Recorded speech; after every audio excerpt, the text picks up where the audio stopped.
Guys, kasus fiktif pembunuhan Vina sepertinya sudah semakin terang benderang dengan bertambahnya saksi TKP yang datang menemui Kang Deddy Mulyadi. Juga telah bisa diekstraksinya HP almarhumah Vina sendiri, di mana lebih kurang pada malam itu jam setengah 11 lebih kurang, Vina masih SMS-an dengan salah seorang temannya. Nah, kalau nanti pada akhirnya terbukti secara terang benderang bahwa kasus fiktif Vina itu memang berawal dari ceritanya si Aep, lalu Rudiana bagaimana? Apakah Rudiana ikut bersalah? Jelas, Rudiana tentu ikut bersalah dan salahnya besar dalam kasus ini. Selain pertanggungjawaban pribadinya sendiri, pertanggungjawabannya sebagai anggota polisi, dan kepada anaknya sendiri yang menjadi korban.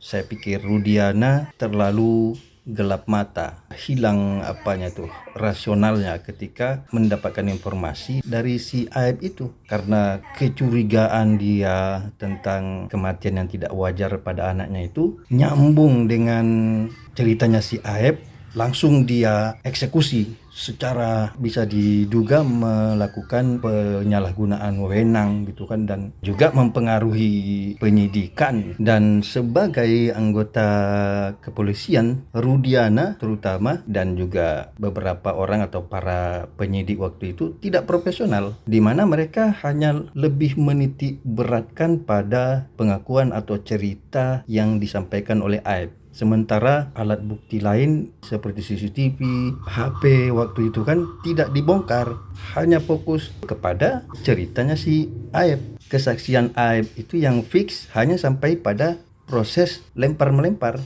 Sehingga dapat kita asumsikan atau kita duga Rudiana mungkin dan kawan-kawannya yang penyidik itu berusaha membuat jalan cerita yang nyambung antara dua TKP. Karena kalau ceritanya si Aep kan bukan di flyover itu, di sekitar katanya kan SMP berapa gitu, kemudian ternyata endingnya ada di flyover. Jadi kalaupun bisa kita katakan semuanya berawal atau otaknya dari cerita pembunuhan itu adalah si Aep, tetapi Rudiana dan rekan-rekannya yang penyidik itu juga sangat besar kesalahannya gitu kan, atau pelanggaran kode etik misalnya, dan ya sebagai penegak hukum mereka sangat tidak profesional. Karena itu ya tentu saja kita sebagai masyarakat yang akhirnya ikut dalam hiruk pikuk kasus Vina Cirebon ini sangat mengharapkan kepada khususnya Kapolri bagaimana sesegera mungkin dapat menyelamatkan institusi Polri itu sendiri dari kehancuran wibawanya,